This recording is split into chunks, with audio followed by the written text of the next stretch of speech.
Hello everyone, this is wolf of trader. ఒక successful ట్రేడర్కు సంబంధించింది successful strategy ఉండడమే కాదు, రిస్క్ రివార్డ్ మెయింటైన్ చేయడం కూడా తన సక్సెస్కి మెయిన్ రీజన్. ఇక్కడ చూడండి, ఆల్మోస్ట్ నిఫ్టీలో తీసుకునే ఎంట్రీస్ కానీ, బ్యాంక్ నిఫ్టీలో తీసుకునే ఎంట్రీస్ కానీ మల్టిపుల్ వైజ్గా అయితే అన్ని కూడా 1:3, 1:4 అయితే ఇవ్వడం అయితే జరిగింది. పర్ సపోజ్గా ఇది ఎక్స్ప్లెయిన్ చేస్తాను చూడండి. ఇక్కడే మనం పర్ సపోజ్గా స్టార్టింగ్ ఎంట్రీ వీ షేప్ ఎంట్రీది, బట్ ఎన్ షేప్ ఎంట్రీది. బట్ ఇక్కడ మనం ఎంట్రీ తీసుకున్నప్పుడు ఏమైందంటే ఇక్కడ కన్సల్టేషన్ అయింది. కన్సల్టేషన్ ఏమైనా కొంచెం ప్రాఫిట్ 1:1 వచ్చిన తర్వాత ఇక్కడ కన్సల్టేషన్ అయింది. ఇక్కడ ప్యానిక్ సిచ్యువేషన్స్ నుండి మనం ఎగ్జిట్ అయ్యింటే ఇంత ప్రాఫిట్ని బుక్ చేసుకోగలుగుతుంటామా చెప్పండి. అందుకే ఏమంటున్నానంటే హైయెస్ట్ స్ట్రాటజీని మెయింటైన్ చేయడం ఇంపార్టెంట్ కాదు. ఏదైతే స్ట్రాటజీకి సంబంధించిన ఇంప్లిమెంట్ చేసేటప్పుడు మీరు ఏ విధంగా రిస్క్ రివార్డ్ మెయింటైన్ చేస్తున్నారని చెప్పేసి ముందరనే బిఫోర్ ట్రేడ్ అంటే ముందరనే మనం ప్లాన్ చేసుకుంటే మనమైతే హైయెస్ట్ ప్రాఫిట్లో కానీ ఎమోషనల్ కంట్రోల్ చేసుకోవడానికి అయితే అయ్యే ఛాన్సెస్ అయితే ఉంది. ఇదే దీంట్లోనే కాదు, నిఫ్టీలో కానీ కాదు, బ్యాంక్ నిఫ్టీలో కూడా మనమైతే హైయెస్ట్ పాయింట్ అయితే బుక్ చేసుకున్నాం.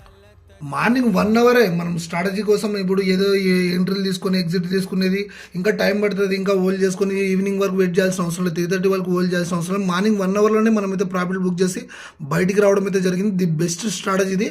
బెస్ట్ స్ట్రాటజీ తోటి రిస్క్ రివార్డ్ ఎప్పుడైతే దాంతో కనెక్ట్ చేస్తామో, కనెక్ట్ చేసినప్పుడు ఏమవుతుందంటే కంప్లీట్గా అనేది మనకు ఒక బెస్ట్ ట్రేడర్కి ఏదైతే సెటప్ అవసరం అవుతుందో ఆ సెటప్ని అయితే క్రియేట్ చేయడానికి అయితే అయ్యే ఛాన్సెస్ అయితే ఉంటాయి. చూడండి, క్లియర్ కట్గా మనం తీసుకున్న ప్రతి ఎంట్రీ కూడా మంచి ప్రాఫిటబుల్గా కానీ లేకపోతే కానీ ఇంకోటి ఇప్పుడు క్లియర్గా అర్థం చేసుకోవాలంటే ఏ విధంగా మనం స్ట్రాటజీ ఇంప్లిమెంట్ చేయాలంటే సెటన్ స్ట్రాటజీని మనం స్ట్రాటజీ వైజ్గా ఇంప్లిమెంట్ చేసిన తర్వాత రిస్క్ రివార్డ్ అనేది మన కంట్రోల్ ఉంటుంది. ఖచ్చితంగా చెప్పాలంటే రిస్క్ రివార్డ్ అనేది మన కంట్రోల్ ఉంటుంది. కాబట్టి ఆ రిస్క్ రివార్డ్ని ఏ విధంగా మెయింటైన్ చేయాలని చెప్పేసి మనం దాని మీద ఐడియా వచ్చినట్లయితే ఖచ్చితంగా మాత్రం హైయెస్ట్ ప్రాఫిట్ని గెయిన్ చేయడానికి అయితే హైయెస్ట్ ఛాన్సెస్ అయితే ఉంది. ఖచ్చితంగా మాత్రం రిస్క్ రివార్డ్ మెయింటైన్ చేయండి.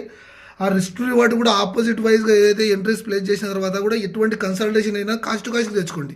ఆల్మోస్ట్ మనం చేసింది కూడా ఇక్కడ ఇదే, బట్ దాని గురించి డెడికేటెడ్ వీడియో అయితే అప్లోడ్ చేస్తాను. ఇక్కడ ఏదైతే కన్సల్టేషన్ చేస్తుందో కన్సల్టేషన్ చేసినప్పుడు కాస్ట్ తెచ్చుకుంటాం.